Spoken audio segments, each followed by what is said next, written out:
The source of your power in life is your attitude towards the world. And in human nature, I kind of describe what I believe an attitude is. It's your lens. It's your way of looking at the world. Everybody's lens is different. You're not seeing things exactly as they are. You're seeing them filtered through how you look at them. Some people This is so important. Yeah.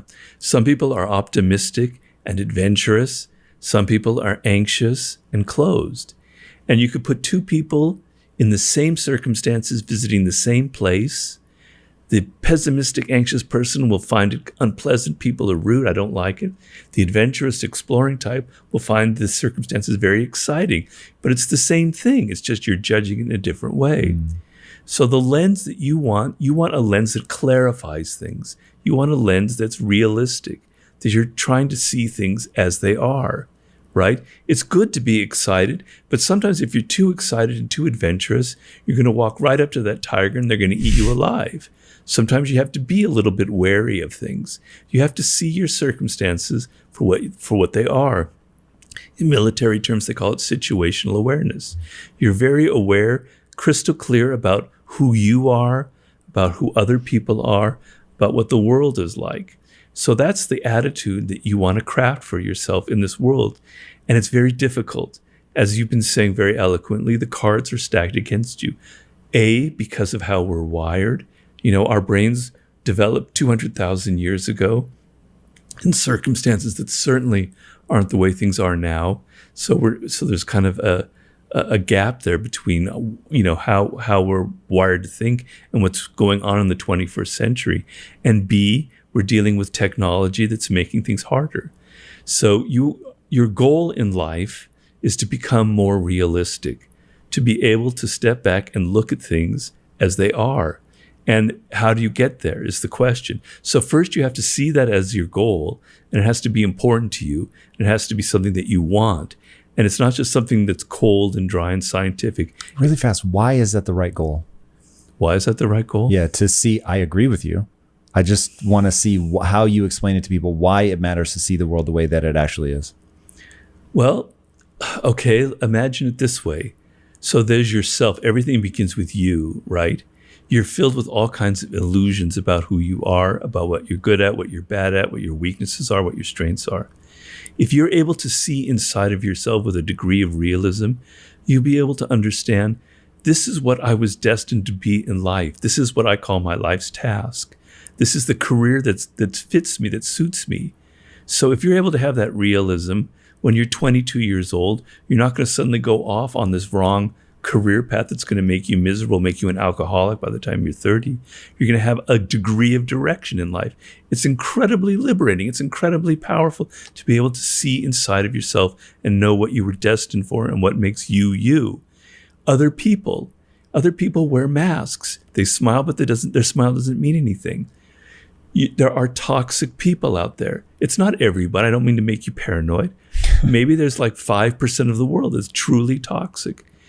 Every single human being, I can guarantee you, has had to deal with these toxic people in a way that's painful. And you don't see them, they're very tricky. These are people who've learned to disguise themselves. You're going to get sucked into all these dramas and traumas with these people. It can make your life miserable. Imagine that you had a realistic attitude and you could see through these people. You could catch, before you get involved with them, signs of that they might be one of these types.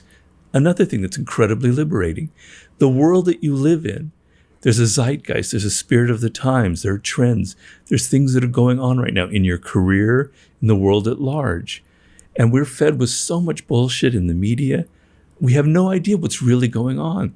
The ability to see, this is where the world is headed. This is where business will be in 2 years. This is where things are going to be. These are the trends. The power to see inside yourself, the power inside to see other people, to see the world.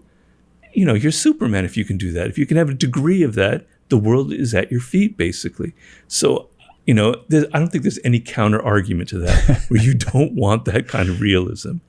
And it's not this ugly thing. It's incredibly sexy because it's incredibly powerful, right? So we've now come to the point, you and I, we agree that that's what you want. The person out there is going, yeah, I want that as well. Okay, Robert, that's fine. How do I get there? Aha. Well, You have to be patient. You have to know it's a process.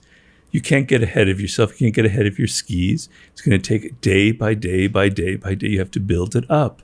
You're working against your own nature. You're working against the times. So be patient, be compassionate with yourself, and learn to take these baby steps. And in the book, Daily Laws, I have a lot of different ways of attacking that. The main way of attacking it is learning the ability, as we talked about earlier, to be able to detach yourself from the immediate events going on and to be able to look at yourself with a degree of dispassion and say, this is what I really did, what really happened here. So just a simple example, something kind of doesn't go the way you want it to, which will happen almost every day or every week, with your children, with your spouse, with your boss, wherever. Okay. What is your normal reaction? Every single human, including myself, blame that person. They're not caring. They're not empathetic. They're an asshole. They're narcissistic, blah, blah, blah. Stop it. Stop it right now. Don't do that again. Step back and say, what did I do? Okay? If that person is toxic, why am I involved with them? There's something wrong about me. If that person got reactive and resentful and they had a bad tone of voice, something that I said, maybe there was something in me that was projecting kind of negativity. Maybe my own mood was kind of creating this atmosphere that made them react that way. Look at yourself instead of blaming other people. These are parts of the process. There are many others, but yeah. Dude, that is so huge.